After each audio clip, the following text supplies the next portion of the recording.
Hey, what's up, everybody? This is Charles, and welcome you guys to another episode of the Dreamerspro Show, where we cover everything from sports, hot topics, classic debates, entertainment, and where we give you guys a fresh perspective on things and how we see them. And so we all know that Paul Pierce, or at least the majority of us know that Paul Pierce is one of the greatest basketball players of all time. I don't think there's any question about that. Certainly, he's one of the greatest Boston Celtics of all time. For some of you who may not know, Paul Pierce is actually pretty accomplished.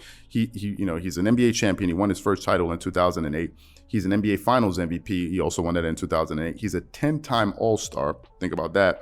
He's been on an All-Second NBA team, 3 All-Third. So he's been on 4 All-NBA teams. He was also on the All-NBA First rookie team. So Paul Pierce was a very, very accomplished player. During his heyday, he was known as one of the best scorers out there for his career. He averaged 19.7 points per game.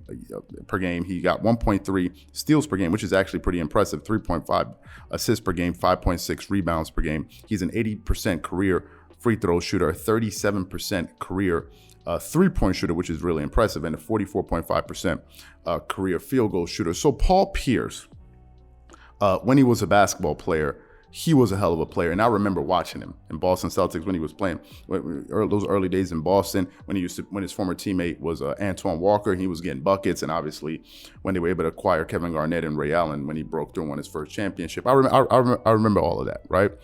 However, when he retired from basketball, I think it was only natural that he ended up on one of the major sports networks, either Fox Sports 1 or ESPN. And he ended up landing on ESPN. And when he started to work there, he started to make a name for himself with some of the hot takes that he had, right? It got to the point where he even had like a highlight reel before every single show, right? Basically one of the things that he said, he invented the step back. I thought that was pretty funny. He said he invented the step back.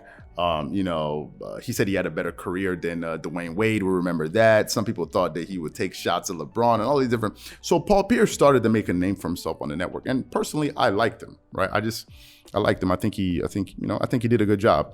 But not too long ago, a video surfaced of him at his house, entertaining some guests, right? And we're not going to get into the details of that because I'm sure the majority of you know what type of guests we're talking about here in this particular video, so there's no need. So once that video came out, subsequently, you knew it was coming. ESPN let him go. Why? Because for those of you guys who may know, ESPN is owned by who? Disney, so the parent network. So you can't mess around with that. So subsequently, he was let go by ESPN, and since then, we really haven't heard from him. I think we saw like a short video of him, maybe a few days or weeks later, I don't remember, with him drinking wine in his backyard or something like that, right? Then recently, we were finally able to get a hold of some audio of him on the news show with his former colleague at ESPN, Michelle Beadle, and she now works for The Athletic. And they did this 30-minute show together, or podcast or episode, whatever it is you want to call it.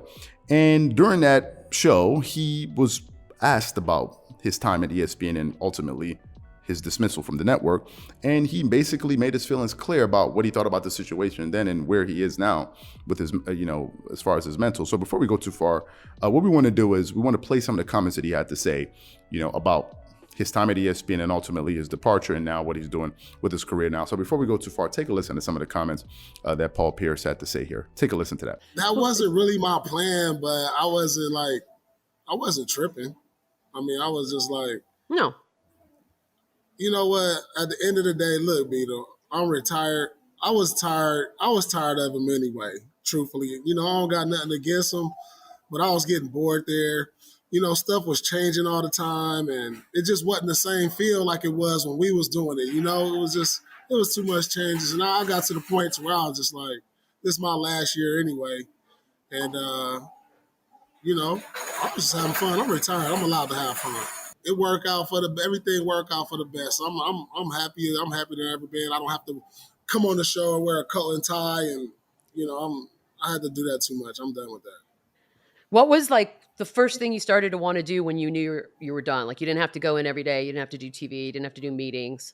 Like how did you enjoy that first day of freedom, as I like to call it? Man, it was like a breath of fresh air knowing I had to do all that stuff.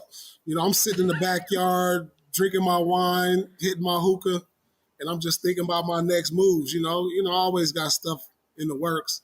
And so, I was planning on leaving in there. I said, all right, I'm going to take the rest of the year off because this happened like early, like January, I believe, February, around there.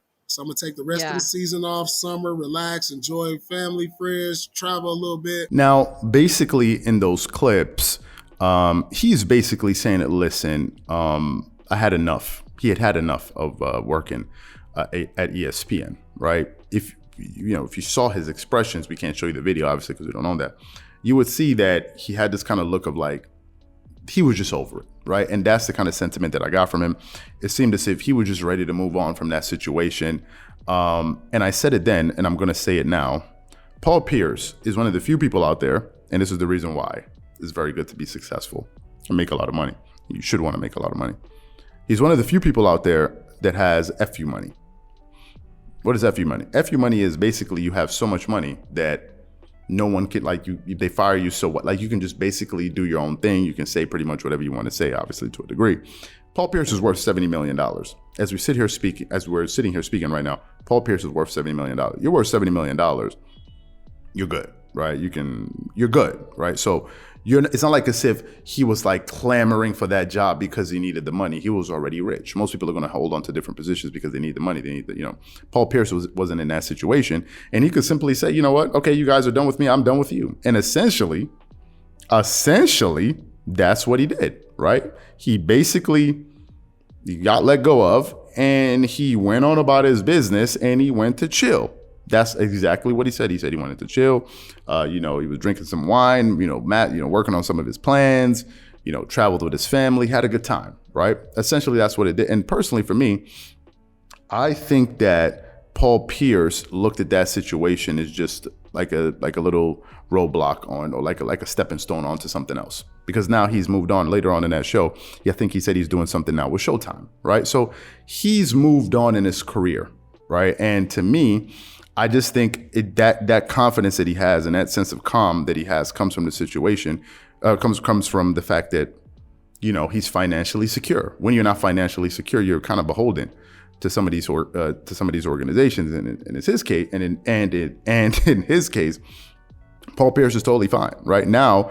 He can say whatever he wants to say, right? If he wants to have another entertaining night with some guests, there's no one going to fire him except maybe if he does something that goes beyond some of the things that maybe Instagram allows, and they'll drop his, remove the video or remove his account. But now he's basically a free agent and he can do whatever he wants. And I get the sense that ultimately that's the type of person he was anyway.